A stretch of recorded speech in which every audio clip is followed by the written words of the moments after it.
Breakfast is the worst meal of the day. Now this might come as a shock to most people, because there is this big misconception that breakfast is the most important meal of the day. It is not the most important meal, but far from it.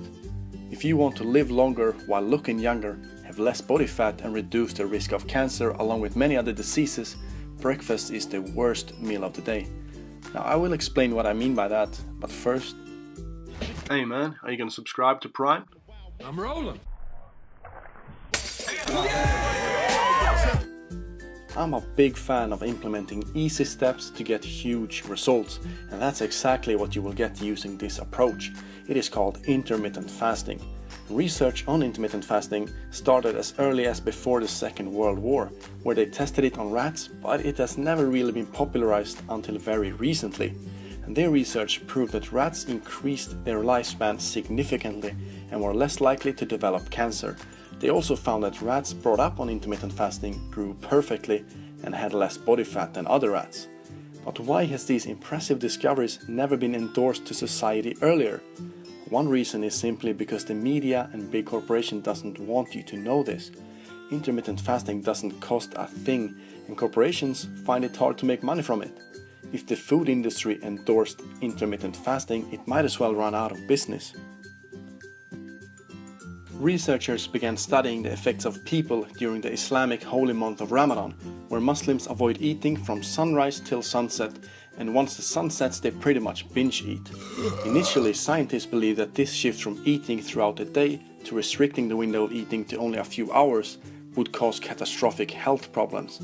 Their prediction was that people would get fat and ill from literally gorging without portion control. However, the results proved the exact opposite. They were losing fat, keeping muscle, reducing the risk of high blood pressure, heart disease and diabetes without any special foods. Tell me another approach that brings this kind of drastic results and is so easy to implement. All you have to do is not eat breakfast. You should know that intermittent fasting is not a diet. You are not gonna restrict your calories. It's not unusual to be lonely. It's not unusual. You will only need to restrict the time you eat throughout the day, typically to 8 hours. It's really that simple. If you eat your last meal around 8 p.m. and skip breakfast the next morning to have your first meal around noon, you have successfully fasted for 16 hours, leaving you with an 8-hour eating window. And within this 8-hour eating window, you should aim for 2 to 3 meals. But what about 6 small meals a day? You gotta keep metabolism high and avoid starvation mode. 6 small meals a day. If you eat 2000 calories within 6 small meals compared to eating one huge meal of 2000 calories, you will still burn the same 2000 calories. If you keep eating 6 small meals a day, your chances of burning fat reduces because the body will get its energy from glycogen storage and blood sugar, keeping fat reserves intact and unused. Glycogen and blood sugar will become depleted first after 6 to 8 hours without eating, and once you wake up and have breakfast, you will restore that depletion.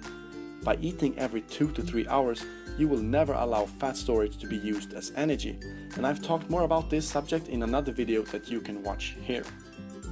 Starvation mode do exist, but it doesn't come into play until 72 to 96 hours after completing the last meal. That's 3 to 4 days, not 3 to 4 hours. The reason for this all stems back to our ancestors. They had to hunt and gather food in order to survive, and it would often take them several days for them to do that. As humans, we are meant to alternate between fasting and feasting, between going for long periods without food and then eat huge amounts of food in a short time. It's only very recently in our long history that humans have access to food all hours around the clock, and it's also one of the reasons so many people are sick and obese.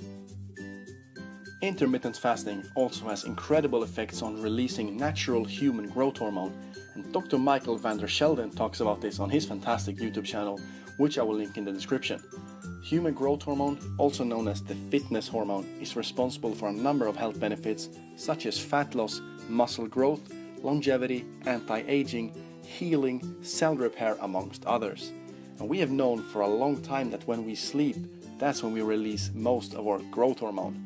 And this is because insulin and human growth hormone are indirectly related, And when insulin is elevated, you cannot release human growth hormone. Insulin is only released after you've had a freshly consumed meal. Now, when you sleep, you haven't consumed a meal for some time, and the insulin drops, making the body release human growth hormone. Now, what's so special and unique with intermittent fasting is that you expand the time of fasting, which allows significant amounts to be released. I'm not talking about 50 or 60% increase, which would also be fantastic. I'm talking 1,300% for women and up to 2,000% for men of pure natural release of human growth hormone. These numbers are unheard of. It's absolutely ridiculous. You might not agree with this or think I make these numbers up. However, there is scientific research to back it up. Yes, science! Another huge benefit that comes with intermittent fasting is the effects it has on the brain. As I discussed earlier, when you're in that fasted state with no glycogen, the body turns to fat for energy, and as this happens, ketone bodies are released into the bloodstream, which your brain prefers over other sources of energy. The release of ketones will increase your focus, concentration, ability to remember, while simultaneously reducing the risk of Alzheimer's and Parkinson's disease. It also increases the BDNF, the brain-derived neurotrophic factor, by 400%, which helps activate stem cells in the brain to make new brain cells, neurons and nerves. Now, do you still feel like eating breakfast at this point? I hope I managed to convince you somewhat to at least check out the possibility to skip it. Try it for a few weeks and evaluate how you feel. It will be tough for the first week or two, but once the body gets used to it, you won't look back. If you enjoyed this video, give it a thumbs up and make sure to subscribe to keep yourself primed.